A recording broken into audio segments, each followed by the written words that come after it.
and let us all do we can to build a better future. Very concerning story. Vice Media broke this story. It's been getting some press around the country at this point, and it's the idea of the wet bulb condition. So what this is, and we've been talking a lot about climate change on this show, as well as the number of people dying around the country due to extreme heat.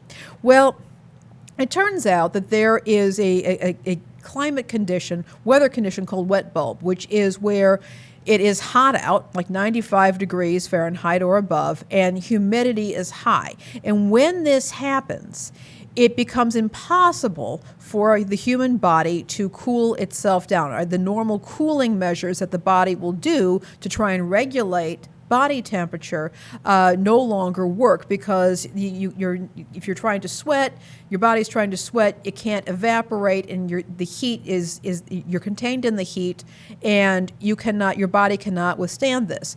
The truly upsetting thing is that this is something that not only affects obviously people who are already ill or elderly, it affects people who are in good health.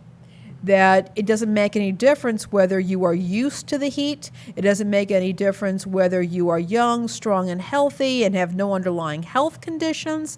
At some point, this sort of condition will kill you. And apparently, there has been an increase in studying this condition. Wet bulb conditions were not supposed to be as common as they are now until, say, the mid. Maybe 30 more years from now, but it's happening now, and it's increasing around the world as well as in the United States. And of course, there are ways of adapting to high heat and to wet bulb conditions that happen. People do it all the time, but many areas are not equipped for that. So air conditioning, for example, is a way of adapting. But you've got whole states like Texas that have fragile power grids, and we're seeing, and they've got, the utility companies are actually regulating thermostats in people's homes because the grid can't withstand the demand for the power. And so this is becoming a significant public health issue. Now, again, there are ways of addressing these issues, including, for example, building materials that can keep homes cool. But this does not necessarily help migrant workers. I reported on that recently. It doesn't help those who have to work outdoors. And it certainly doesn't help people who cannot afford air conditioning, cannot afford the utility bills, and particularly those who already have underlying health conditions. But again, wet bulb conditions, your body cannot adapt to it. Even a healthy body cannot adapt. This is really concerning. So this reminds me of, actually, ironically, the very early evolutionary stages of current humans and how we would track down and take down prey. If you remember that humans are the best long-distance runners in the animal kingdom, and how we would take out a lot of our prey we would just find an antelope and separate it and chase it, and then keep chasing it, and then keep chasing it, and then 5 miles later, antelope dies of overheating because they don't have the ability to sweat, which is one of the great advantages that humans have, is that we could dump out our heat through sweat.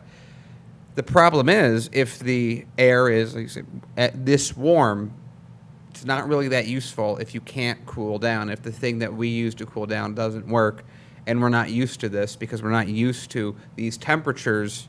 People are just going to start dropping dead. Yeah.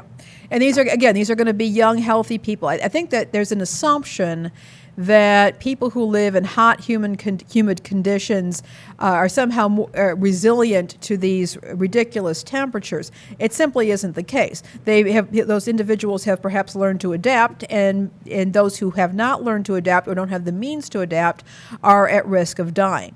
And so I can't emphasize this more. Action is going to have to be taken on a national, well, probably an international level, but at least on a national level, to help ensure that power grids can withstand the demand of air conditioning, that buildings are being built or refurbished in materials that can help keep people cool, that there are health and safety protocols by labor departments to ensure that people who are working outdoors have access to the shade and the cooling services that they need.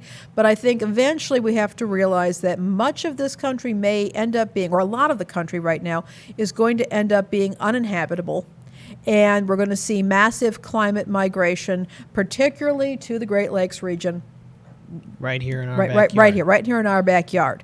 And I'm going on record to say that I've been reviewing all this for a while now, and I'm realizing that I'm going to the rest of my life making this announcement right here on Hard Lens Media is going to be dedicated to making Chicago more hospitable to those who are coming. So there it is. But this is critical stuff, and I'm going to be talking about housing in a second because that's going to be another great leap for us at this point. You know, Daniel, Laney, you both put in great points. Scientists have reported that, again, our weather report, the climate is going to be getting far more dangerous for regular humans. It's going to be something that's going to be overwhelming for a lot of us. And again, now's the time to show compassion because we have world leaders, we have political leaders, especially here in the United States, that don't care because they're owned by big fossil fuel industries. And the thing is, they knew for a long time that this was going to be the problem with consuming fossil fuels. And we built our entire economy on the need of these fossil fuels. At this point in time, the information is out there. We knew the danger. So I just want to add this in here. We need people who are going to hold these corporations accountable. Hashtag free Donziger, free Donziger, free Donziger. He's been under house arrest for 2 years. It's time for him to get out so he can help us fight this good fight against these evil corporations that have helped pollute our entire world. We need to fight for that better future now.